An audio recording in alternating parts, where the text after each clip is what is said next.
네. 10주간 성경 인물 중심의 성경 통독 세미나를 할 건데요. 그러면 여러분 성경 인물 중심의 성경 통독하면 성경 인물 중에 누가 제일 먼저 떠오릅니까? 아담, 또요. 네? 제일 중요한 순서. 다윗, 모세, 아브라함. 예. 근데 여러분이 얘기한 그 모든 사람들은 성경의 인물들인데 그들은 공도 있고 과도 있죠. 선도 있고 악도 있습니다.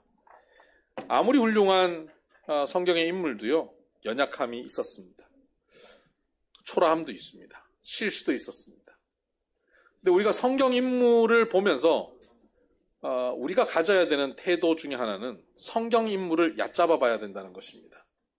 여러분, 성경 인물을 굉장히 존경하고 성경 인물이 나와 굉장히 다른 차원의 어떤 존재라고 자꾸 생각하면요, 그분은 그랬겠지, 아브라함은 그랬겠지, 모세는 그랬겠지, 다윗은 그랬겠지, 나는 그렇게 할 수 없어 라고 생각하게 됩니다. 그들만 굉장히 높은 존재로 만들어 놓는 겁니다. 그렇지 않습니다. 성경의 인물들은 모두 다 성정이 우리와 같은 존재들입니다. 초라하기 그지없는 수준이다 이 말이에요. 거기에 은혜가 어디 있냐면, 그런 존재를 하나님께서 위대하게 사용하셨다면 오늘 나도 그럴 수 있다라고 하는 것, 여기에 초점이 있습니다. 성경 인물을 공부하는 데서 우리는 그들을 보면서 와, 대단하다, 그들을 배워야겠다에만 초점 맞추면 큰일 납니다. 그들을 이끄시고 그들을 변화시키시고 그들을 통해서 일하신 하나님을 바라볼 수 있어야 됩니다. 그런 관점에서 우리는 성경 인물을 구체적으로 들어가기 전에 하나님께서 그 인물들을 통해서 결국 이루시고자 하는 가장 완벽한 인간상, 그건 누굴까요? 예, 교회에서는 질문하면 예수님, 성령님 이름 거의 정답입니다. 예수님, 그냥 자동으로 나오죠? 맞습니다. 가장 완벽한 인간상은 예수님입니다. 근데 창세기에서 그 완벽한 인간상을 다른 말로 표현하고 있습니다. 뭐라고 표현했을까요? 권사님 어느 교회 다니셔요?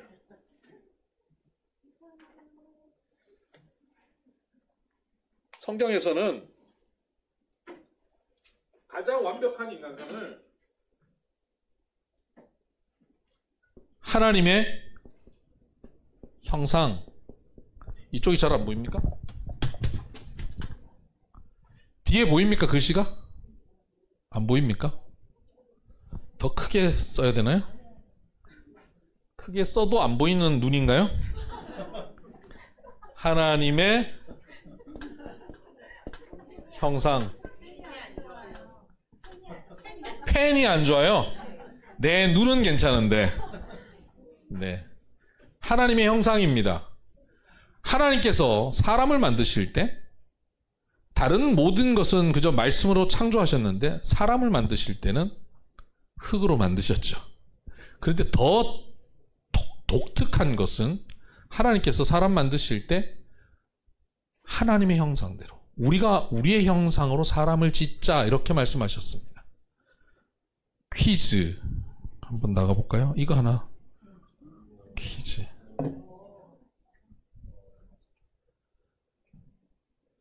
다른 피조물과 다르게 하나님의 형상, 하나님의 형상은, 하나님의 형상의 독특함은 무엇일까요? 삼위일체. 그렇게 처음부터 답을 말하면 과외한 게 들통나잖아요. 저런 분은 선물을 줄 수가 없어요. 금요일 성경 공부를 저하고 3년 했네?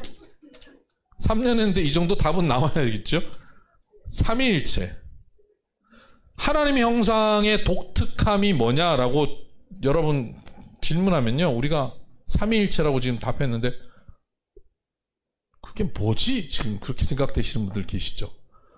나는 모태신앙인데 처음 들어보는데 여기 좀 이상한 데 아니야? 이런 분들 계시죠?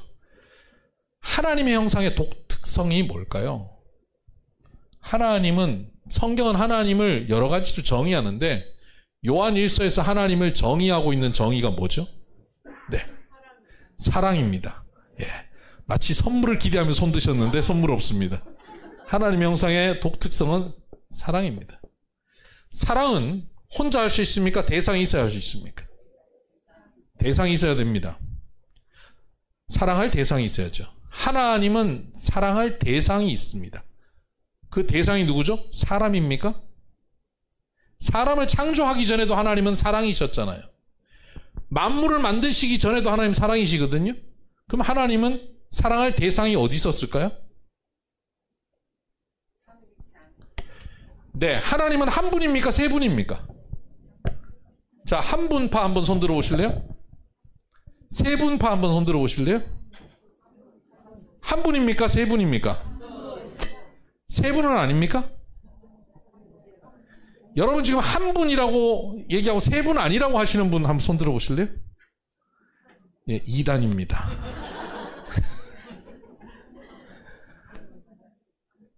하나님은 세 분이면서 한 분이십니다. 세 분이시면서 한 분. 어떻게 셋이 하나지?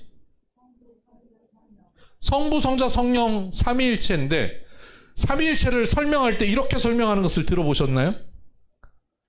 하나님은 한 분이신데 물이 H2O인 것처럼 H2O가 0도 이하가 되면 고체가 되고 0도 이상이 되면 액체가 되었다가 100도 이상이 되면 기체가 되는데 다 H2O잖아요. 그것처럼 하나님은 그런 형태로 성부와 성자와 성령으로 나타나신다. 들어보셨나요? 이해 쏙쏙 되죠? 2단입니다. 제가 집에서는 남편, 저희 딸에게는 아빠, 여러분에게는 목사, 저는 한 사람인데 저의 기능에 따라서 그렇게 불림받아요. 하나님은 때로는 아버지로, 예수님으로, 성령님으로 그렇게 불림받아요. 이해되죠? 2단입니다. 이렇게 이해하는 것이 삼위일체를 잘못 이해하는 것이고 기독교 초기에부터 있었던 삼위일체로 시작된 이단들이 다 이것입니다. 그러면 삼위일체는 뭘까요? 완전한 세 분입니다. 성부, 성자, 성령, three persons, 세 인격입니다. three persons, one body입니다. 세 분이 한 몸입니다. 어떻게 셋이 하나일 수 있지? 가능할까요? 셋이 하나인 것을 본 적 있습니까? 없습니다. 왜냐? 세 분이 한 분으로 존재하는 하나님의 형상이 이 땅에 존재하고 있지 않기 때문입니다. 하나님의 그 삼위일체적 형상을 닮은 존재는 이 땅에 없습니다. 왜요? 왜 없을까요? 분명히 창세기 1장에 하나님께서는 하나님의 형상대로 사람을 만드셨다 그랬는데 그 사람이 존재합니까? 존재하지 않습니까? 되게 어려워지죠. 삼위일체로 창조하신 하나님의 형상대로 창조하신 여기 하나님의 형상을 삼위일체라고 보면 삼위일체적 존재, 삼위일체적 존재를 좀 더 쉬운 말로 얘기하면 관계적 존재입니다. 관계적 존재인 사람을 하나님이 창조하셨습니다. 그 창조한 사람이 누구죠? 아담. 여러분, 아담을 삼위일체적 존재로 창조하셨죠? 근데 하나님께서 창조한 모든 것을 보시고 좋았더라 그랬는데 좋지 않다고 말한 게 하나 있습니다. 뭘 좋지 않다고 말씀하셨죠? 예, 아담이 홀로 있는 것이 좋지 않다. 혼자 있는 게 좋지 않다. 하나님이 삼위일체적 존재로 만들었는데 왜 좋지 않다고 얘기하죠? 미완성이니까요. 창조의 과정 속에 있어요. 그래서 하나님께서 하와를 만드십니다. 둘이 한 몸을 이룹니다. 이것이 사람입니다. 사람은 하나님이 만드신 사람, 관계적 존재로서의 사람, 삼위일체적 존재로서의 사람, 하나님의 형상으로서의 사람은 아담과 하와의 관계입니다. 관계적 존재. 왜? 하나님은 예수님만 하나님입니까? 성령님만 하나님입니까? 성부만 하나님입니까? 세 분이 하나인 하나님이시잖아요. 우리는 아담만 사람입니까? 하와만 사람입니까? 둘이 한 몸을 이루는 게 사람입니다. 하나님의 형상으로 지음받은 거죠. 그렇게 하나님은 하나님의 형상으로 사람을 만드셨어요. 그리고 그 하나님의 형상으로 만든 사람을 에덴에 두셨죠. 완벽한 환경, 완벽한 조건의 에덴에 두셨습니다. 그런데 그 에덴에서 하나님께서는 법을 하나 두셨습니다. 뭡니까? 선악과를 먹지 말라고 하는 법을 두셨습니다. 오직 유일한 법 한 가지입니다. 이 한 가지를 순종해야 된다라고 말씀하셨죠. 자, 삼위일체 하나님,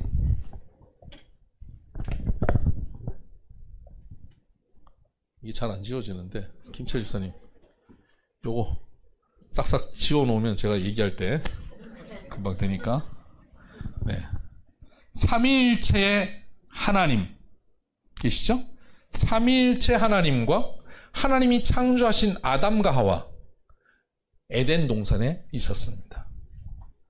그러면 그곳에서 하나님의 법인 선악과를 먹지 않는 유일한 법, 그리고 하나님, 삼위일체 하나님과 사람, 여러분 이해하기 쉽게 사람 공동체라고 말합시다. 사람 공동체, 서로 공동체 안에 사랑이 이루어지죠. 너는 나의 뼈 중에 뼈요 살 중에 살이다. 그리고 하나님과 사람과의 사랑의 관계가 이루어지죠. 그 사랑의 관계는 뭐가 있죠? 유일한 법인 선악과를 먹지 말라고 하는 말씀을 순종하는 것이 그 사랑의 관계가 유지되어지는데 근거예요. 기초예요. 그죠? 그런데 이 관계를 이루어내는 이 법, 사랑의 법입니다. 하나님과의 관계를 이루는. 신뢰잖아요. 신뢰. 근데 이것을 사단이 와서 흔들어 놨습니다. 그 흔들어 놓은 그게 의심이 듭니다. 먹었습니다. 먹으니까 어떻게 되죠? 선악과를 먹으면 어떻게 된다 그랬죠? 정령 죽으리라 그랬잖아요. 반드시 죽으리라. 하와가 선악과를 먹었습니다. 죽었을까요? 안 죽었을까요? 죽었습니까? 안 죽었습니까? 죽었어요. 죽었으면 아담이 딱 보고 이 여자가 지 혼자 먹고 죽었네? 큰일 날 뻔했다. 하나님 저 갈빗대가 아직 많습니다. 이분 좀 다른 스타일로. 죽었습니까? 안 죽었습니까? 죽었어요. 어떻게 죽었죠? 예, 숨이 끊어진 게 죽음이 아니에요. 저는 우리 교인들한테 그런 질문했어요. 당신은 아내가 선악과를 갖다 주면 먹을 거냐 안 먹을 거냐? 그때 남편이 뭐라고 대답했는지 아세요? 먹는다는 거예요. 왜 먹느냐? 먹어도 죽고 안 먹어도 죽습니다.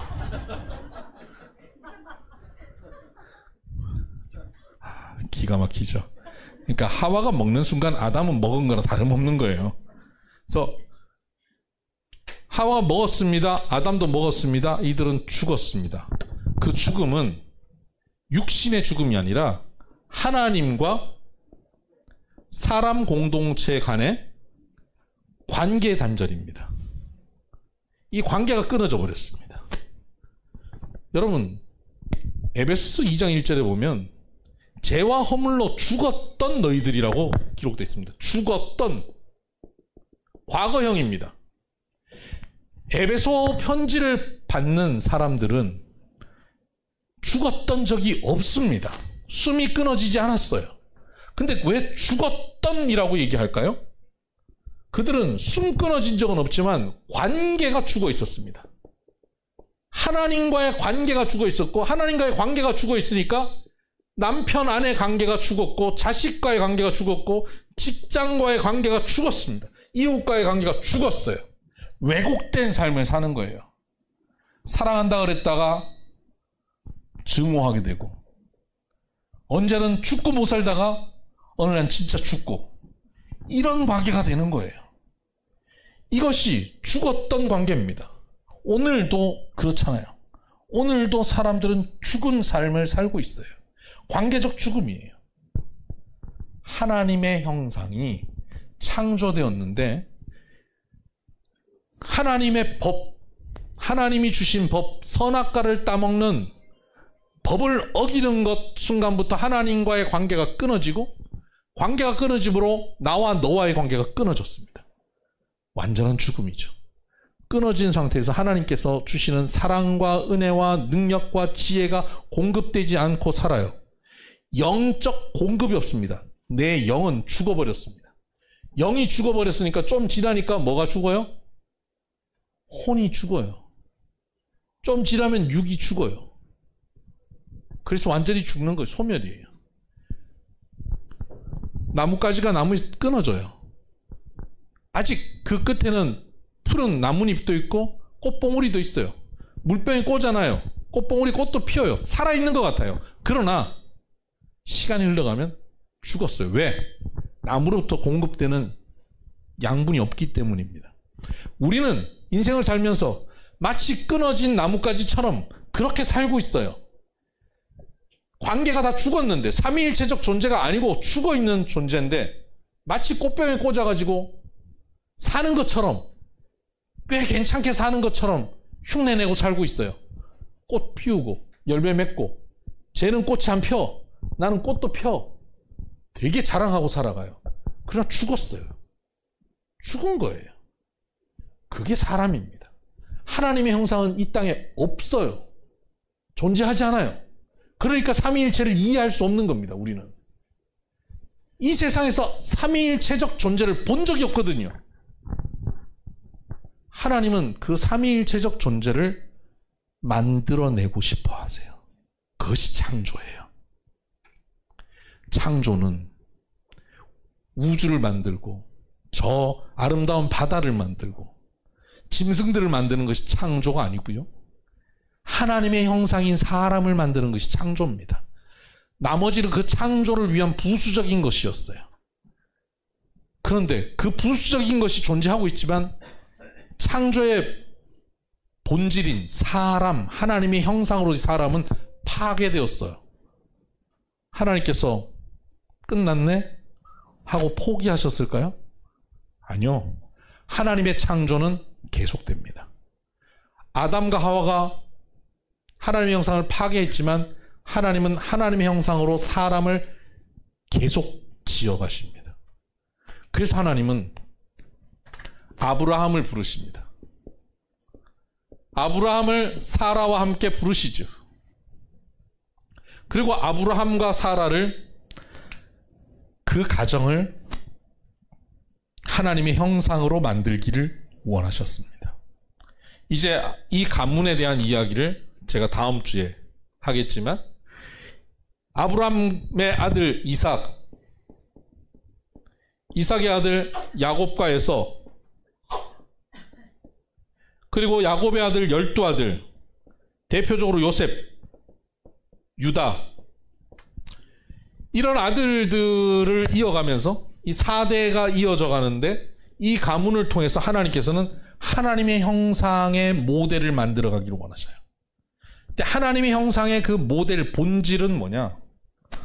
하나님의 형상의 본질이 뭘까요? 관계적 형상이 하나님의 형상인데 그 본질이 뭘까요? 질문해 볼까요? 하나님의 형상의 본질이 뭘까요? 삼위일체적 존재가 하나님의 형상인데 그 본질이 뭘까요? 사랑이죠. 사랑입니다. 그러니까 아브라함의 집안에 하나님께서 그 집안에 부으시고자 하셨던 하나님의 뜻과 계획이 뭐냐? 사랑이에요. 우리는 아브라함 하면 복이라고만 생각하잖아요. 100세의 아들을 얻은 것, 여기에만 초점 맞추죠. 이사 가면 땅 주고 뭐 자기가 모리아산에 재물 대고 이것만 생각하죠. 야곱 하면요, 환도뼈 부러지면서 기도한 거, 요셉 총리 된 거. 여러분, 그것이 성경이 우리에게 전해주려고 하는 본질이 아니에요. 아브라함의 집안을 통해서 하나님께서 진짜 들려주고 싶어 하시는 것은 사랑이에요. 사랑의 공동체. 다음 주에 좀 더 자세히 성경 구절까지 찾으면서 보겠지만, 이 사랑의 공동체로서 이들에게 요구하셨던 삶의 자세가 있습니다. 그건 뭐냐면 강한 자가 약한 자를 섬기는 것입니다. 신약적으로는 예수님께서 이렇게 말씀하시죠. 큰 자는 누구냐? 작은 자를 섬기는 것이다. 이게 사랑입니다. 큰 자가 작은 자를 섬기는 것, 이것이 삼위일체적 공동체를 이루는 길입니다.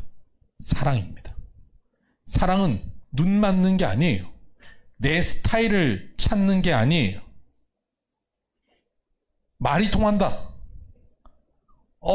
필링이 왔다. 우리 오늘부터 1일이에요. 이게 사랑이 아니라고요. 말이 안 통하고 이해도 안 되고 너무 초라하고 짜증나는데 그 사람을 불쌍히 여기는 것이에요. 긍휼히 여기는 것이에요. 그리고 그 긍휼히 여기고 그를 위해 져주는 것입니다. 이것이 사랑이죠. 이 집안에서 이 사랑이 이루어집니다. 이 사랑이 실천되지 않았죠. 그러나 이 사랑이 점점 이루어집니다. 어디서 이루어지죠? 요셉과 유다를 통해서 이루어집니다. 결국 그 요셉과 유다를 통해서 이 집안은 하나님 나라의 모습을 갖추고 하나님의 형상으로서의 모습을 갖추면서 애굽으로 들어가게 됩니다. 그리고 그곳에서 이 집안을 하나님께서 민족으로 키우십니다. 그리고는 그 민족을 어떡하죠? 이 집안을 모세를 통해서 출애굽은 어디로 가는 겁니까? 젖과 꿀이 흐르는 곳, 가나안 땅으로 가는 것입니다. 가나안 땅, 그곳은요 어떤 곳이죠? 내가 짓지 않는 아름다운 성에 거하는 것이고 내가 채우지 않는 보물이 가득한 집에 거하는 것입니다. 내가 농사 짓지 않는 포도원과 감람나무를 누리는 곳, 그곳이 가나안입니다. 여러분, 그런 장소가 그 전에 있었나요? 에덴에 있었죠. 죄를 범하고 쫓겨나면서 하나님께서 그들에게 말씀하셨던 게 뭡니까? 땅은 엉겅퀴를 낼 것이다. 네가 땀을 흘려서 일을 해야 그 소출을 먹고 살 것이다 라고 말씀하셨잖아요. 더 이상 자연스럽게 그냥 주어지는 복은 없는 거예요. 노력해서 노력의 결과로만 사는 것이죠. 노력한 만큼 결과가 옵니까 안 옵니까? 안 와요.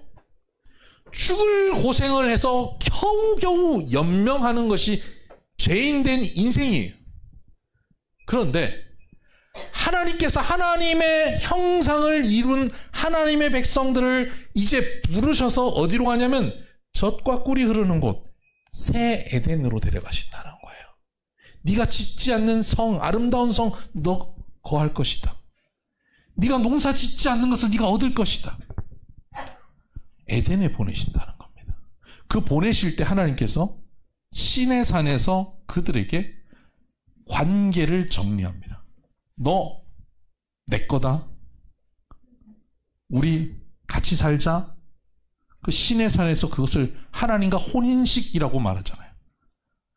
하나님과 하나가 됩니다. 마치 에덴 동산에서 하나님과 사람 공동체가 사랑하는 관계를 이루며 에덴 동산에 살듯이 하나님께서 이제 그들 가운데 들어오셔서 함께 거하시며 삽니다. 거하시기 위해 그들에게 성막을 짓게 하시죠. 그래서 그들과 함께 삽니다. 그리고는 젖과 꿀이 흐르는 가나안 땅으로 들어가게 하시죠. 그런데 에덴 동산에서 하나님이 아담과 하와가 함께 사시면서 그들에게 법을 하나 주셨잖아요. 관계를 유지시킬 수 있는 유일한 법 뭐죠? 선악과. 그것처럼 신의 산에서 하나님은 이들을 백성으로 부르시고 너 나랑 같이 살자 하시고는 그들에게 법을 주십니다. 그 법이 뭡니까? 10계명. 10계명만 주셨나요? 거기에 부수적인 법들이 쫙 따라옵니다. 레위기 말씀입니다. 법이 엄청 많죠. 뭘 먹으면 된다 안 된다 너무 복잡하죠. 제사법도 나오죠. 그 제사법을 통해서 하나님과의 관계가 끊어진 우리가 그 관계가 하나님과 회복되는 길을 열어주십니다.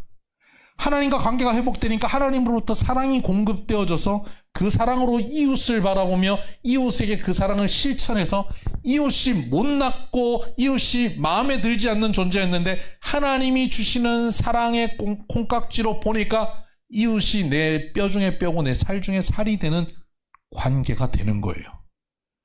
이게 하나님께서 시내 산에서 이스라엘 백성들에게 주는 법입니다.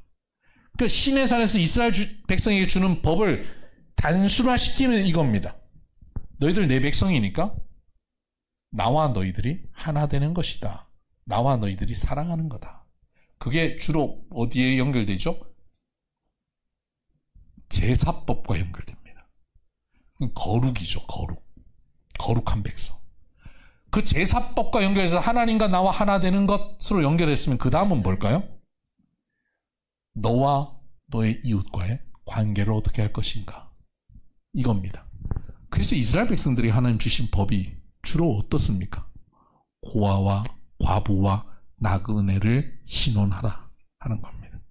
그들을 도와라는 거예요. 그들을 사랑하라는 겁니다. 하나님과의 관계, 이웃과의 관계가 결국 신의 산에서 주시는 말씀인데 법이 되게 촘촘해졌죠. 왜 촘촘해졌을까요? 여러분들 이거 있죠.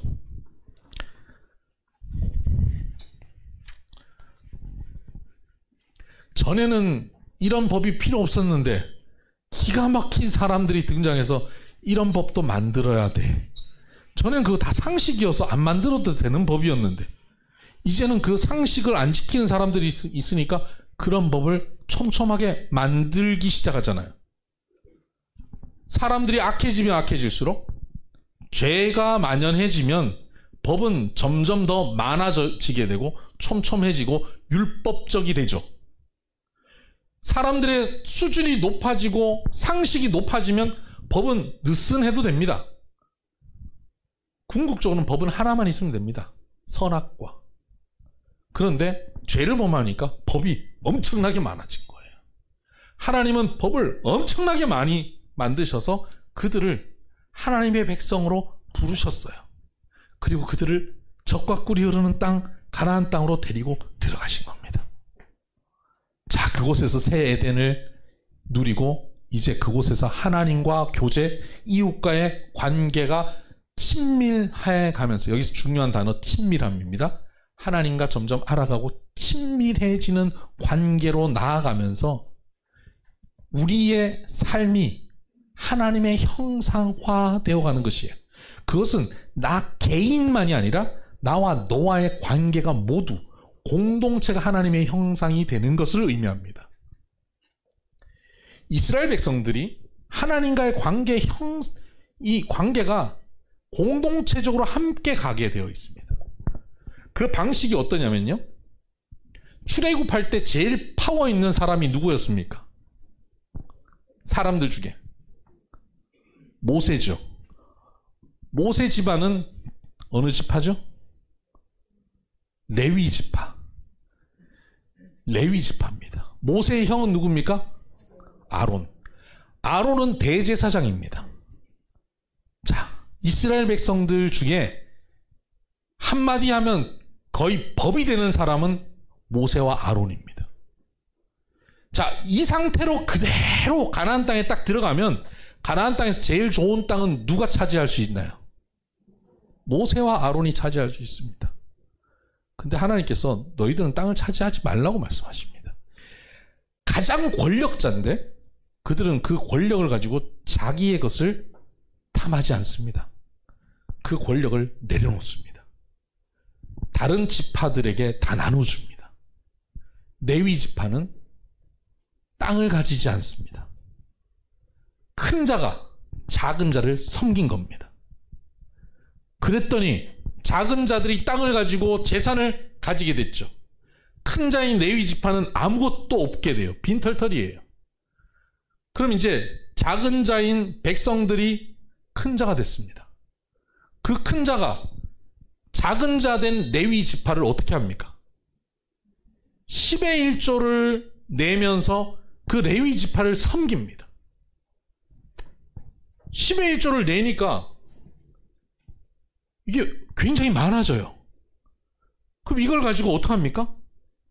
그 사회에 가난한 사람, 과부, 나그네도 이것으로 제사장들이 자기들 것으로 착복만 하는 것이 아니라 자기들의 삶을 누리고 그들에게도 나눕니다. 그러니까 이 사회가 굉장히 사랑하는 사회, 화목한 사회, 천국이 따로 없죠. 그렇게 나누니까 하나님께서 더 복을 주시겠죠. 농사를 지으면 더 풍성해져요. 적들이 공격할 수가 없어요. 그러니까 더 많은 재산을 가지니까 11조 양이 얼마나 많아지겠습니까? 훨씬 많아지겠죠. 그럼 제사장들은 또 더 풍성해지죠. 더 풍성하면서 더 많이 나누겠죠. 이게 하나님께서 가나안 땅에 들어간 이스라엘 백성들에게 기대한 모습이에요. 큰 자가 작은 자를 섬기는 그런 모습으로 하나님께 예배하는 그 공동체가 되기를 원했던 것입니다. 그러면 점점 그 공동체가 그렇게 살아가면 그 공동체가 뭐가 된다고요? 하나님의 형상으로 온전케 되어가는 거예요. 근데 그들이 그곳에 들어가서 그렇게 살았나요? 살지 않습니다. 일단 그들은 두 가지 죄를 범합니다. 첫째가 뭡니까? 우상 숭배입니다. 다 재물과 관계됩니다. 우상을 섬겨야 농사가 잘 된다. 그래서 우상을 섬기는 거예요. 돈 많이 벌라고. 돈을 위해서 우상 숭배를 선택합니다. 우상 숭배를 선택하니까 영적인 죄, 하나님과의 관계가 단절되죠. 하나님과의 관계가 단절된 상태니까 서로가 큰 자가 작은 자를 섬기지 않게 됩니다. 가진 자가 가난한 자를 돌아보지 않습니다. 12지파가 자기들이 번 것이 있는데 성전에 재물을 가져오지 않습니다. 11조를 내지 않습니다. 그러면서 제사장과 레위인들이 먹고 사는 문제가 생기니까 이들이 성전을 떠납니다. 성전을 떠나니까 백성들은 더더욱 영적인 공급을 받지 못해서 그들은 더 세속적으로 하고 우상 앞에 나가고 그들은 더 피폐해집니다. 피폐해지니까 더 악랄해지죠. 가진 게 없으니까 더 풍성하게 나눔이 없어지는 겁니다. 그러니까 더 피폐해지는 거예요. 이런 악순환이 반복되는 겁니다. 섬김의 선순환이 아니라 욕심의 악순환이 반복되는 거죠. 하나님과의 관계가 단절, 이웃과의 관계가 단절. 이게 적과 꿀이 흐르는 가나안 땅에 들어간 이스라엘 백성들의 모습입니다. 이런 모습을 악이라고 부릅니다. 죄악. 너희들이 이 죄악을 범했다. 그래서 하나님께서는 열왕기 상하를 통해서 경고하시죠. 선지자들 보내면서 그걸 경고합니다. 우상으로부터 돌아서라. 불의함으로부터 돌아서라. 이 두 가지 아니에요? 선지서에 나오는 얘기가 다 이겁니다. 우상 앞에서 돌아서라. 불의함에서 돌아서라. 불의함이 뭐죠? 연약한 자들을 돌보지 않는 것입니다. 정의롭지 않는 거예요. 권력자들, 부자들, 자기들끼리 배불리 사는 것, 이것은 돌아서라는 겁니다. 안 돌아서죠. 멸망합니다. 성전에서 여호와의 영이 떠납니다. 이스라엘 백성들은 포로로 잡혀갑니다. 파괴됩니다. 하나님의 형상이 무너졌습니다. 그렇게 하나님의 형상이 무너졌는데 하나님께서는 그 백성들을 향해서 계속 말씀하십니다. 새 소망을 말씀하셔요. 내가 너에게 새 영을 부어주마. 마른 뼈가 살아나겠느냐. 그들에게 말씀하시니까 마른 뼈가 일어나 군대가 되는 거예요. 환상을 보여줍니다. 그들이 포로로 잡혀가도 그들이 무너진 자리에서도 그 말씀을 붙잡고 소망을 가지는 백성들이 있었습니다. 하나님의 약속을 붙잡고 기다리는 메시아 사상을 가지고 기다리는 백성들이 있었습니다. 그 백성들의 기다림을 하나님께서 응답하시고 예수 그리스도를 보내시죠. 예수 그리스도는요, 하나님의 형상으로 지음받은 사람입니까? 맞습니까? 빌립보서 2장 한번 보실래요?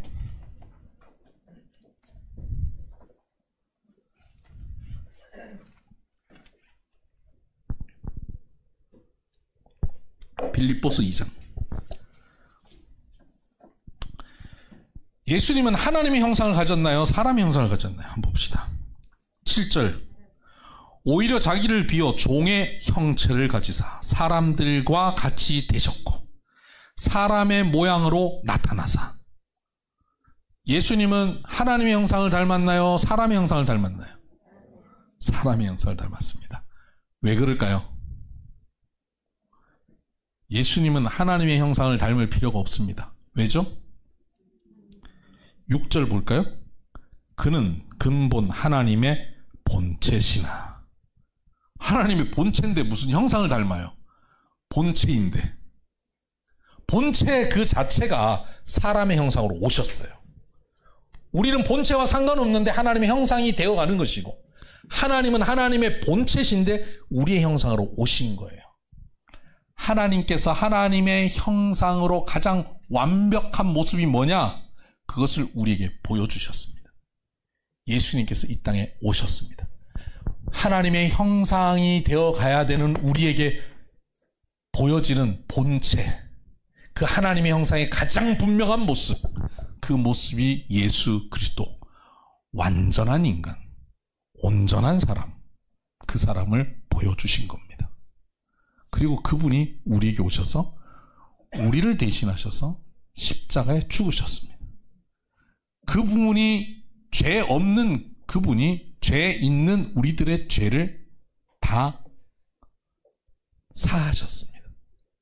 우리를 위해 어린 양 되셔서 피 흘리시고 우리의 죄 씻음을 감당하셨죠. 그리고는 우리가 그 사실을 믿을 때 우리는 마치 신랑과 신부가 하나 되어 한 몸을 이루듯 우리는 그분과 한 몸이 되는 것입니다. 아담과 하와가 둘이 한 몸을 이루었던 것처럼, 하와가 따먹으면 아담이 따먹는 거랑 똑같다 그랬죠. 그렇게 되는 거와 똑같은 상황인 것처럼 예수님이 죽으면 우리도 죽고 예수님이 살면 우리도 사는 한 몸이 되는 거예요. 뭘로? 믿음으로. 믿음으로 우리는 예수님과 한 몸이 되는 거예요. 예수님과 함께 십자가에 죽었고 예수님과 함께 십자가에서 다시 삽니다. 그래서 고린도후서 5장 17절에는 이전 것은 지나갔으니 보라 새 것이 되었도다. 우리는 이제 새 것이 됩니다. 하나님의 형상이 파괴된 옛날의 모습이 아니라 새로운 것으로 재창조된 것입니다. 우리는 이제 하나님의 형상으로 다시 부름받은 자가 된 거예요. 하나님의 형상으로 재창조됩니다. 이것을 우리는 구원이라고 부르는 거예요. 구원은 내가 예수 믿어서 죽으면 천국 가는 티켓 얻는 정도가 아니에요. 그것은 정말 구원의 일부분이에요. 구원의 모든 것을 설명하라 그러면 하나님의 형상입니다. 우리가 하나님의 형상이 되는 것이에요. 그런데 하나님의 형상은 중요한 게 뭐라고요? 개인적인 게 아니잖아요. 개인적일 수 없잖아요. 하나님의 형상은 어떻다고요? 공동체적일 수밖에 없어요. 그런데 우리가 구원할 때 우리는 자꾸 개인 구원 얘기하죠. 내가 믿어서 내가 구원받고 네가 믿어서 네가 구원받고 이거잖아요. 어떤 분이 그런 얘기해요. 나는 교회 잘 안 다니는데 우리 마누라가 열심히 다녀갖고 나중에 필요할 때 그때 마누라 치마 자락 잡고 난 천국 갈라요. 이렇게 얘기하는 분들 계셔요. 그런 얘기하면 웃기죠. 지 믿음 지가 쓰는 거지. 저 마누라 믿음 가지고 어떻게 갈라 그래. 여러분 성경에 그걸 뒷받침하는 성경 구절이 있잖아요. 뭡니까? 주 예수를 믿으라. 그리하면 너와 내 집이 구원을 얻으리라. 주 예수를 내가 제대로 믿으면요, 너와 내 집이 구원을 받는데요. 내 남편이 안 믿어도 구원받아? 아니요. 믿음으로 구원받아요. 내가 예수를 제대로 믿으면 내 남편도 믿게 돼요. 할렐루야. 내가 예수를 제대로 믿으면 내 자녀도 믿게 돼요.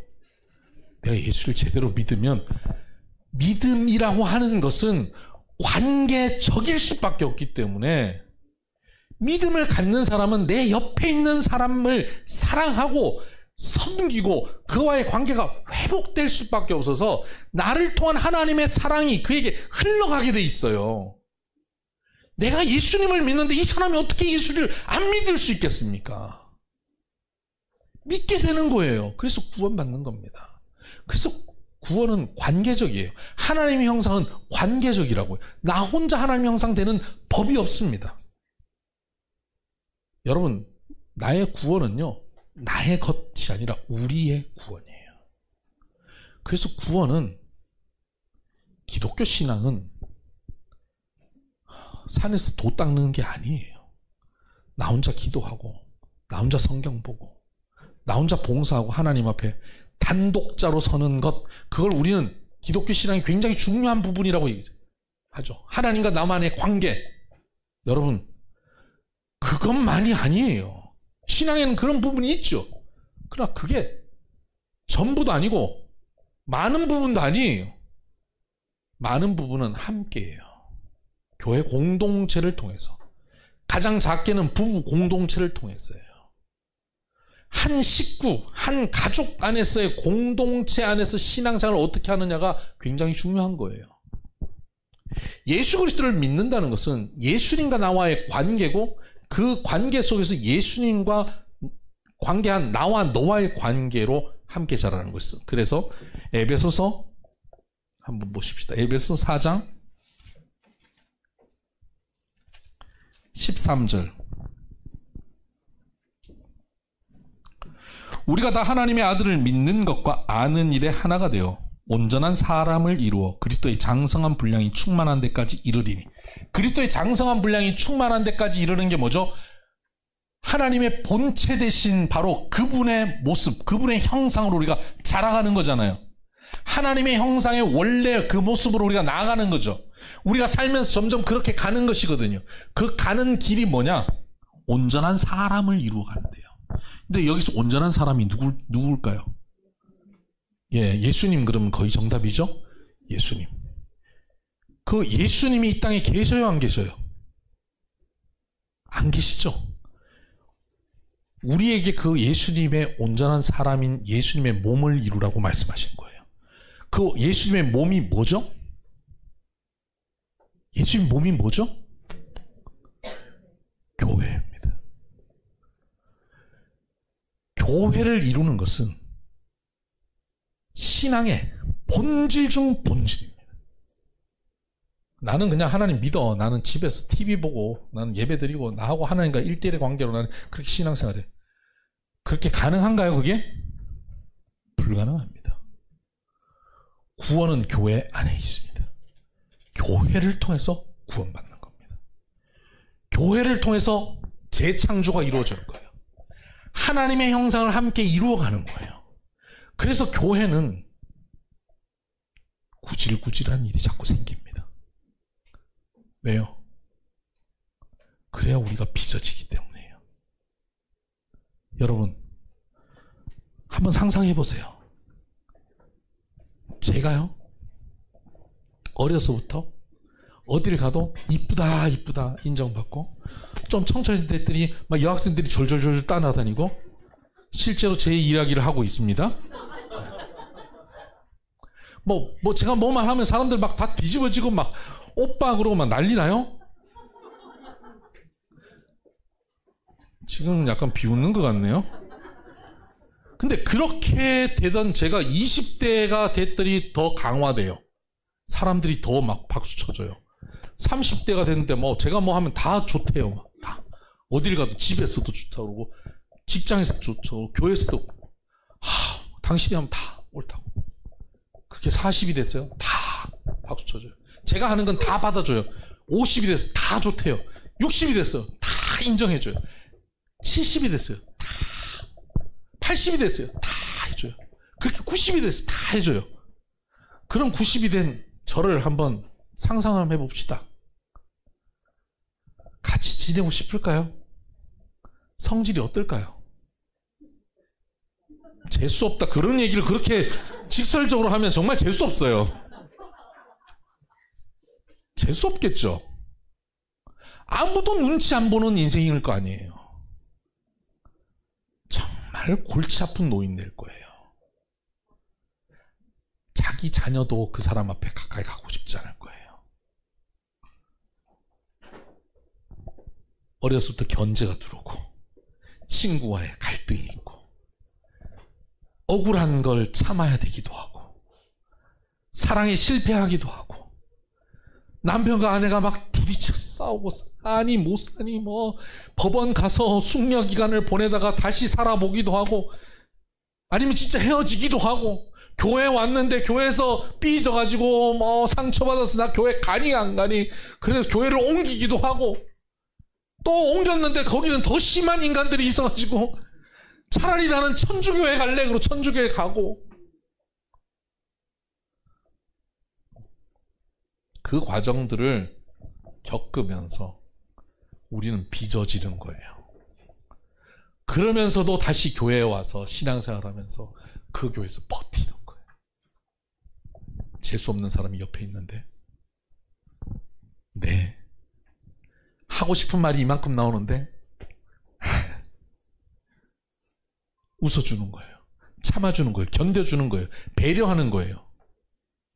내 안에 내가 살지 않고 그리스도가 사는 거예요. 옛날 성질대로 소리 지르고 옛날 성질대로 나 하고 싶은 대로 하고 그렇게 사는 게 아니에요. 나이가 들면 들수록 뭐 합니까?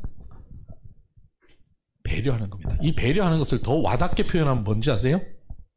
눈치 보는 거예요. 어떤 분은 그런 얘기하는 걸 제가 들어요. 나이 들어가면서 이래요. 아니 뭐 내가 이 나이 돼가지고 누구 눈치 보게 생겼어? 이래요. 재수 없는 노인네요. 이 나이 돼서 누구 눈치도 안 보고 사는 사람은 재수 없어요. 애들은 눈치 안 봐도 돼요. 귀여워요. 노인은 눈치 봐야 돼요.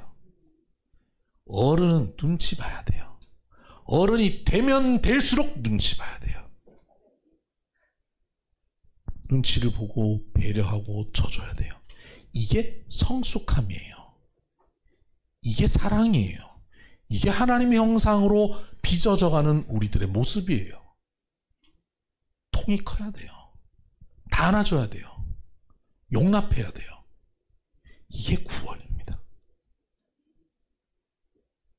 하나님은 우리를 그렇게 만드시기를 원하셔요. 그것이 온전한 사람을 이루어 그리스도의 장성한 분량에 충만한 데까지 나아가는 겁니다. 여러분 이게 구원이고 이게 창조인데 교회를 다니면서 이걸 구원이라고 이게 창조라고 이게 신앙의 본질이라고 하는 이야기를 여러분 얼마나 듣고 사셨어요? 어쩌면 오늘 처음 들어보시는 분 계시죠? 아 그런 거야? 그러니 지금 한국교회가 이렇게 욕먹는 겁니다. 만약에 오늘 한국교회 교인들 중에 10%가 제가 지금 얘기한 이것을 신앙의 본질로 여기고 그것으로 남편과 아내를 대하고 자녀를 대하고 직장 동료를 대하고 교회 성도들을 대하고 이웃을 대하면 대한민국은 어떤 일이 벌어질까요? 좀 혁명적인 일이 벌어질 겁니다. 아름다운 사회가 형성될 겁니다. 개신교의 신뢰도가 뚝 떨어진 이 상황 속에서 개신교가 모든 사람들에게 존경받고 우리 애도 교회 보내고 싶어요 하고 교회에 손잡고 와서 교회 보내고 하는 그런 가정들이 줄을 이을 겁니다. 왜 한국 교회는 지금 이렇게 욕을 먹고 있죠? 이런 창조와 구원에 대한 핵심을 놓쳤기 때문입니다. 하나님의 형상은 이것입니다.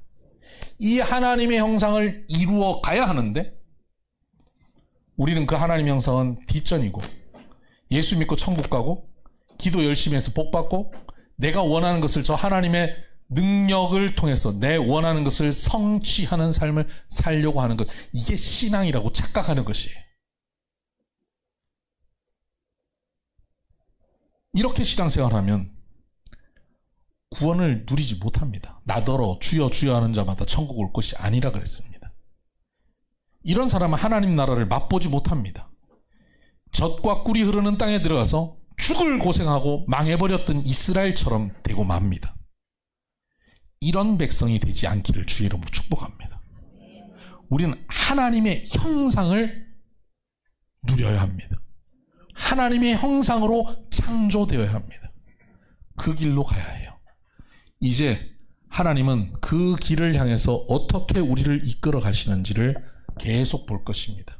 교회 공동체는 그렇게 만들어졌고 그 교회 공동체를 통해서 우리는 우리의 신랑 되신 예수님께서 오시기를 기다리고 그분이 오시는 그날 신랑과 신부가 만나 아름다운 혼인잔치를 벌리는 것, 그것이 재림입니다. 주님 오시는 그날이 신부는 기다려져요. 그런데 구약에도 그 여호와의 날이라고 하는 개념들이 있죠. 그 여호와의 날을 불의한 자들은 두렵게 기다리지만 의인은 그날을 기대하며 기다립니다. 역사의 종말을 종말이야. 종말 다 왔어. 신부가 아닌 자들은 그 종말이 두렵지만 신부인 우리들은, 온전한 사람을 이루어가는 우리들은 그날이 기대가 되는 거예요. 내 개인의 종말도 마찬가지입니다. 나의 죽음이 두려운 것이 아니라 그 죽음을 통해서 예수 그리스도를 만나고 내 신부된 내가 신랑을 만나서 온전한 사람으로 완성되는 그 길을, 그 온전한 그 길을 가는 것, 그날이 내 죽음의 날이에요. 기대가 되는 겁니다. 역사적 종말이든 개인의 종말이든 우리는 기대하는 것, 그것을 뭐라고 표현하죠? 마라나타 라고 표현하는 것입니다. 주 예수여 오시옵소서. 그날까지 달려가는 것, 그것이 신앙의 여정입니다.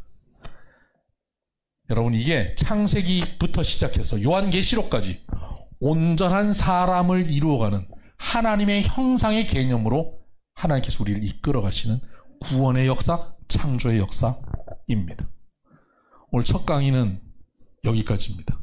다음 주부터는 바로 그 구원의 역사, 하나님의 형상을 이루어가는 그 역사를 사람들을 통해서 하나님은 어떻게 해오셨고, 사람들은 그 가운데 어떻게 반응했고, 어떻게 실패했고, 그 실패 가운데도 하나님은 어떻게 그 하나님의 형상을 이루어 오셨는지를 성경을 통해서 계속 배워가십시다. 네.